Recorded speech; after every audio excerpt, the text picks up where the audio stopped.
Police officers are leading a man down a bright corridor. As he walks, a voiceover recites the thoughts of great people from different times and nations.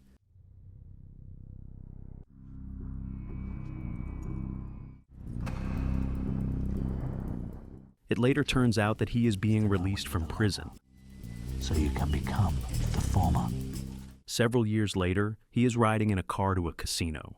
Jake Green, that's the name of our protagonist, is accompanied by his brother Billy and 2 bodyguards. They stop at the casino, and the manager is quickly informed of their arrival. He meets them and asks them to come upstairs. As they approach the elevator, Jake stops anxiously. I like to feel trapped. Never did, never will. Why should a man do what he doesn't like to do?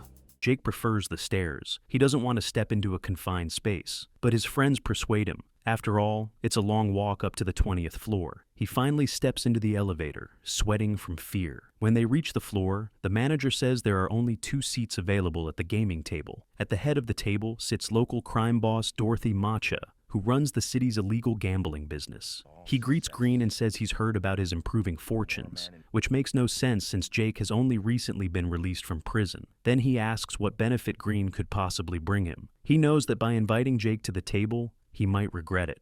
The man is full of ambition. Macha humiliates Jake by telling him he's just a hired hand and will be working for him. Jake suggests they play. I'll toss you for a 10. Jake chooses a red chip. The crime boss sitting across from him begins to get nervous. Jake proposes, I'll exercise a bit of charity. Double or quits. He then tosses the chip and loses. Green's team takes an enormous win. At that moment, the manager approaches and asks Green to return to the table, but Jake refuses. They head for the exit. This time, Green is determined to take the stairs. Just as they are about to leave, a man talking on the phone intercepts him. He hands Jake a business card and manages to promise he'll get him out of trouble. Green's team heads for the staircase, and suddenly Jake collapses unexpectedly. He tumbles down several steps, and everyone with him is horrified. Billy checks his pulse. Jake is alive. In front of him lies a card that reads, In the casino hall, the same crime boss is displeased with the guest's audacity and orders to call in the cleaner to get rid of Green. Get rid of him.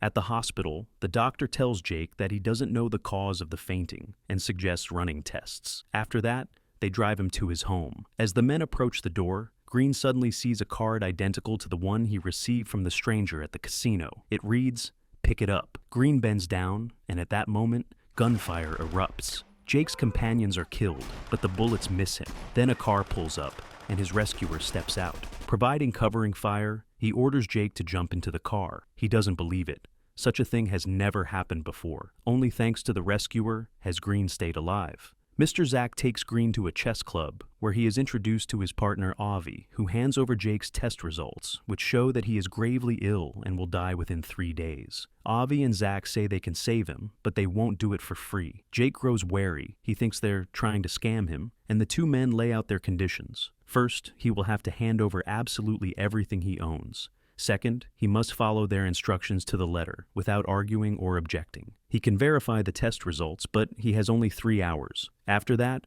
they will be powerless. Jake thinks it's all a setup and walks away. While at the hospital, the doctor confirms the diagnosis, but Green believes she is also in on the scheme. He remembers another doctor, but that one too confirms the grim diagnosis. How much they pay you? What? Who? What are you talking about? I have no idea what you mean. The doctor doesn't understand why Jake won't accept his conclusion and stands by his own assessment. Jake realizes this doctor has nothing to do with it. He then retrieves his money from a safety deposit box. At that moment, the cleaner explains why he missed. He can't say what happened to him or why he failed. Some strange feelings overcame him. The boss tells him he's paying for skill and orders him again to get rid of Green. We see Jake bring in the money to a billiard club. He reflects on how any laws can be broken and any rules can be bypassed, and he intends to do exactly that, because desperate people commit desperate acts. Zack greets him cheerfully. He loves cash. Zack gives him his first assignment. Jake is to become a driver. In the car, Avi explains, they are shark loan sharks. People fear and hate them. It will be hard for Jake to lose money, because this loan will be given out from his own funds. Avi orders him not to say a word and to leave the bag on the table. The man they visit says he has nothing left. While Avi carries on the conversation, Jake keeps thinking that he is still being scammed.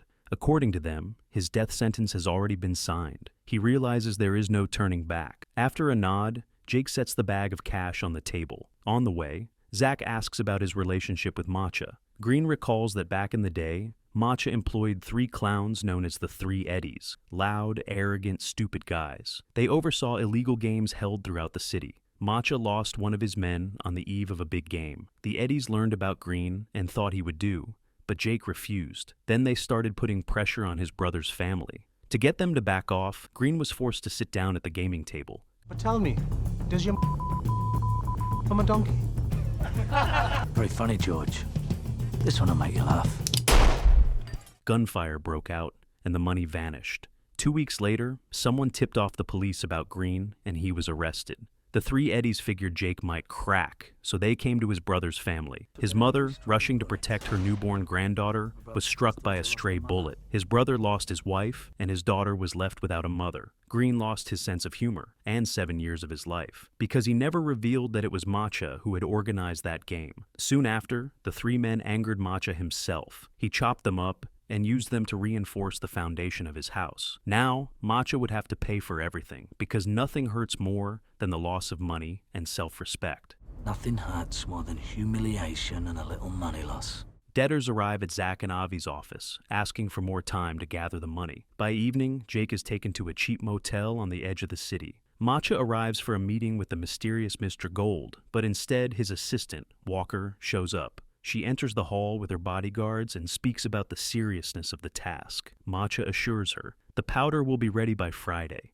The woman says she doesn't want any noise or publicity because Mr. Gold never gives second chances. Zach asks Jake who he served time with and how long his sentence was. In prison, Jake had 2 options: 14 years in the general population or 7 years in solitary. Green chose solitary. For 20 hours a day, he was locked in a cell between 2 repeat offenders. One neighbor was a chess master, the other a master of cons. Despite never having seen each other, the 2 knew one another better than an old married couple. Once a day, books were delivered to the cells. In prison, Jake developed a taste for books on chess theory, gambling, and occasionally more serious literature, such as theoretical astrophysics and quantum mechanics. His neighbors respected these choices. From time to time, Jake would intercept some of the new combinations his neighbors were working on. Chess and cons, a dangerous combination. Over 10 years, they searched for ways to win any game. And one day, they found a universal formula that could break the bank. They promised Jake they would leave together, yet the next morning, they simply vanished. Guards turned the prison upside down, but found no evidence of an escape, nor even proof these men had existed. It was as if they had evaporated. 2 years later, Jake was released. But the pair knew everything about him. The bastards had robbed him blind. You only get smarter by playing a smarter opponent. But he was left with the universal formula for winning any game, and it works. Jake doesn't understand why the loan sharks are dragging things out with him. He brings them the money in parts, even though they could have taken it all at once. For the first time, he has become the target of such games, as if stuck between a hammer and an anvil. Avi demands he be tougher, while he and his partner put chains on a safe belonging to Matcha and haul it out of the wall. Matcha is furious. How could this happen? French Paul had said it couldn't be cracked, but it turned out you could simply remove it. And just yesterday, Sam Gold's powder had been placed inside it. Matcha is enraged. He demands they gather people, smash, and destroy. Do whatever it takes to fix the situation. Because the word sorry does not exist in Mr. Gold's vocabulary, Paul says the only person who can get the powder is Lord John, Matcha's rival, and they have no choice but to go to him. But John names a price twice as high, and they agree. He believes fate itself has brought him to Gold, and that he will not get a second chance. Lord John orders preparations for the deal and tells them to arm themselves for any situation. The loan sharks team transports a cylinder. Jake again wants to take the stairs, but he is told they all have to ride the elevator together, and without thinking, he agrees. The team enters a room next to the one where the deal is set to take place. They put on protective masks and then release sleeping gas into the neighboring room. All the participants in the exchange fall asleep. Green's team enters and takes the money and the powder. Avi even manages to steal a watch. Both drug dealers are furious. Avi and Green are playing chess. Jake keeps winning. Avi asks him to explain how he does it. Jake says it's very simple. Avi does the main work, and Jake just helps. He feeds him small pieces, making him believe he's finding them himself. In every game, there's the one who plays the game and the one who runs the con. The victim thinks they're leading the game, and that tightens the noose around their own neck. And that's the essence of the formula. It's incredibly simple, yet logical and effective. The first rule of the con: play against a smarter opponent. The more sophisticated the game, the more sophisticated the opponent. If the opponent is good, they will drive the victim into a situation they can control. Throw the dog a bone, find your victim's weak spot, give them what they want.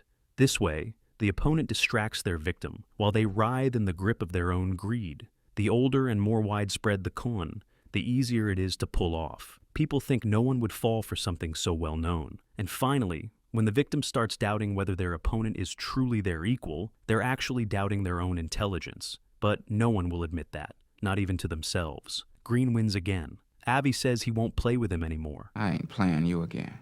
Jake gets a call from his brother, warning him to get away from the loan sharks because the man taking over the matter is someone shrouded in mystery, Mr. Gold. Anyone who displeases Gold is doomed, but something is off with the loan sharks if Gold isn't touching them. Jake sees the loan sharks collecting debts, and if the debtors have no money, they dispose of them. Zach gives him a gun, but Green refuses to shoot. Avi tells him he can't see beyond his own nose, that he's already a dead man, but still doesn't believe them. Jake lets a debtor go and tries to shoot Avi, but there are no bullets in his gun. He's struck over the head. He wakes up to a phone call, inviting him for another checkup, where he's told the earlier test results were wrong. He realizes he's lost all his money. Jake calls Avi and demands to know why he's still alive, why they gave away his money, and why they've been hiding everything from him and from themselves. Avi says he'll soon find out. At that moment, Matcha orders that Green be finished off. Jake comes to the loan sharks. They're sitting in a bird bath filled with ice water because Matcha's men are upstairs. One of them spots Jake. A shootout begins, but Green escapes. That evening, he comes to the club and asks Avi what's going on. Avi claims that Jake lied about the 3 Eddies, that things actually happened differently. They ambushed Jake and were going to kill him, but he made them an offer: take any sum they wanted at 3% interest per month to pull off a profitable deal. They agreed and got their share. Then Jake raised the interest to 4%, and for 2 years, he brought them money. But in reality, he was taking money from one Eddie and bringing it to the second, covering the interest out of his own pocket. He wasn't greedy, he did everything calmly and smoothly. But the Eddies weren't making that kind of money and soon began borrowing from Matcha. Matcha lent them cash and collected interest, while Jake started gambling again and earned a fortune. After a year, he had so much of Matcha's money that he could buy every hotel. He took his brother and his family on vacation. Matcha, however, decided to figure out how to get back the money the Eddies owed him. The men suffered greatly and died. An underling tells Matcha that Green has gotten away again, and one of his men is dead. Matcha is shocked. There were 6 of them, and he was alone. And he disarmed and knocked out a 4-time bodybuilding champion, dragged him half a block, threw him over a wall, and then made him eat a bullet. At that moment, gunfire erupts. The cleaner shoots a waitress and heads to the kitchen. Matcha sees the mortally wounded waitress pull out a gun. While he's being held under the table as they try to protect him, the girl fires, but the cleaner manages to grab a gun from a guard's sock and shoot first. The cleaner chases down a car. Behind the wheel is one of Lord John's men. Matcha thanks the cleaner and asks him to track down Lord John's people and find out where his powder is being kept.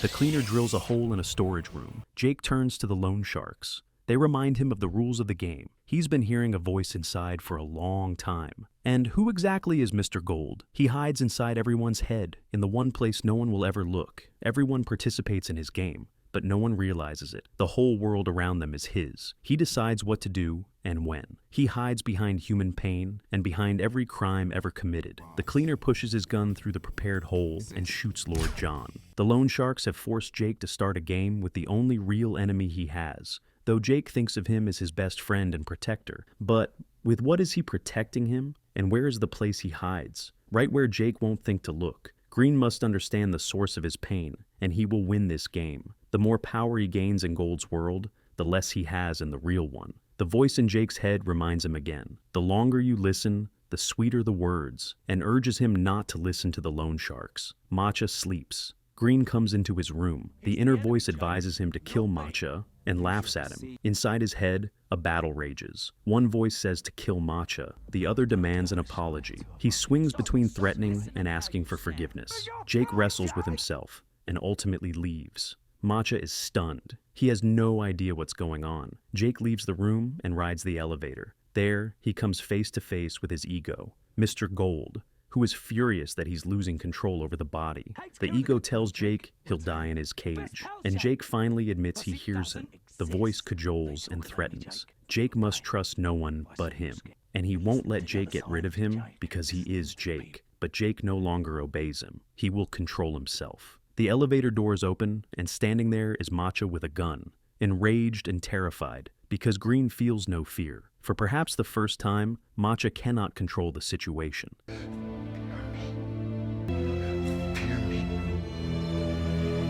But it doesn't help. Mr. Green walks away. In a torture room, one of Lord John's men is being interrogated for information. Matcha is in his house. French Paul shows him newspapers with his photo, and headlines saying the casino boss has donated millions to charity. Matcha says Green cried like a child at his feet, and he forgave him. But Paul says Lord John's men never revealed what happened to the powder, and he's sure it was Green playing with them, and the drums are already beating. Gold knows everything. Matcha orders them to find Green and get the powder back. At Jake's brother's house, Matcha's men arrive. Rachel hides in a cupboard. The brother says he doesn't know where Jake is. For that answer, they break his fingers, but it does no good. The cleaner watches it all with a strange expression. Later, Walker comes to Matcha's house. She wants to know why he's handing out money left and right, but hasn't repaid his debt to Mr. Gold. She gives him a funeral wreath as both a threat and a warning. Paul tortures Billy and then finds the little girl. Suddenly, the cleaner shoots him and then the guards. He reassures the girl it's just a game and asks her to hide back in the cupboard. The guards demand he hand her over, but the cleaner kills everyone except the driver, who then kills the cleaner. Green and Avi arrive at Matcha's place. He has the bag of powder in his hands. Avi suggests a game of chess. They play, and in Jake's mind, the pieces begin to fall into place. He starts to realize that Zach and Avi, his imaginary cellmates, are actually parts of Jake's own mind. That's why they knew everything about him, and why no one else could see them. Jake rides the elevator again. Matcha sits by the pool with a gun, Jake's niece beside him. Matcha asks if Jake thinks he's evil. He can't understand why Jake isn't afraid of him. After all, Matcha himself trembles before Gold. Finally, he decides it's better to die by his own hand than someone else's. That he is you.